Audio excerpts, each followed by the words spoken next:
Cek, Assalamualaikum warahmatullahi wabarakatuh. Jumpa lagi dengan saya Afif Nashwahani, Sekretaris Pondok Pesantren Tahfidz Prener Yarki.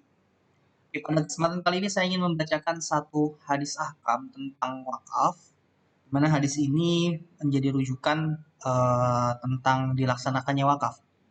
Ya, hadis ini adalah hadis dari riwayat Imam Bukhari nomor 2532 dan hadis riwayat Muslim nomor 3085. Kita baca hadisnya bersama-sama. An Umar ibn Khattabin asaba ardan bi Khaybara fa'atan Nabiyya sallallahu alaihi wasallam yasta'miruhu fiha faqala ya Rasulullah inni asabtu ardan bi Khaybara lam usib malan qattu anfasa indi minhu fama ta'muru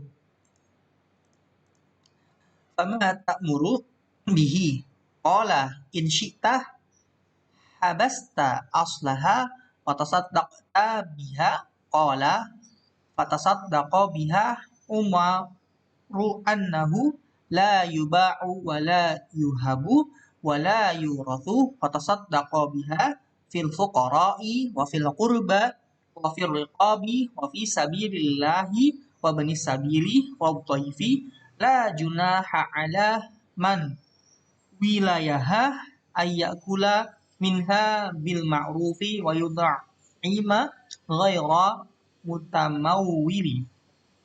Artinya dari Umar ibn Khattab menghadapi masalah tanah di Khaybar, lalu menghadap kepada Nabi Shallallahu Alaihi Wasallam mempertanyakan hal itu, katanya, ya Rasulullah, aku mendapatkan tanah di Khaybar, tidak ada harta lain yang lebih berharga dari tanah itu, maka apa yang harus aku kerjakan? Beliau Nabi Shallallahu Alaihi Wasallam bersabda, jika kalian suka, tahanlah tanahnya, lalu sedekahkan hasilnya.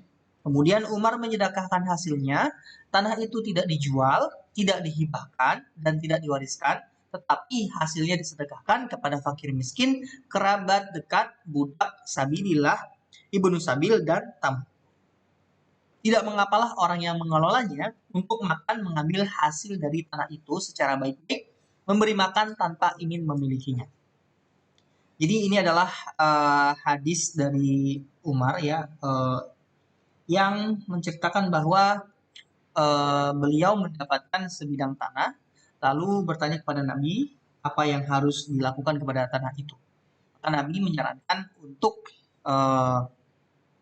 menahan tanahnya, ya, dan mengolahnya tanahnya itu dan mensedekahkan hasilnya. Nah, ini adalah definisi dari wakaf.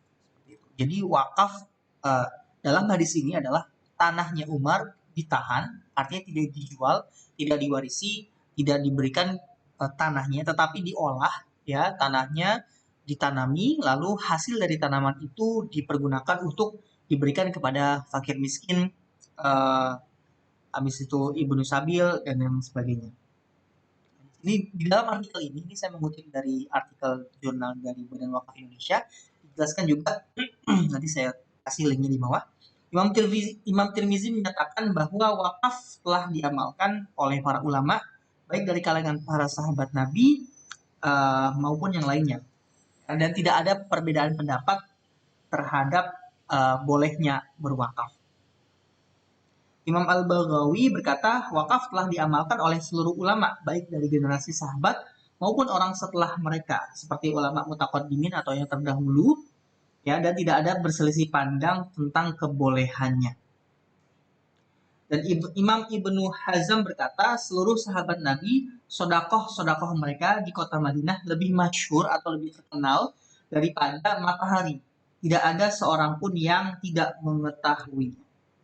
Jadi di sini dijelaskan bahwa tidak ada perbedaan pendapat para sahabat dan para ulama mutaqaddimin tentang kebolehan wakaf.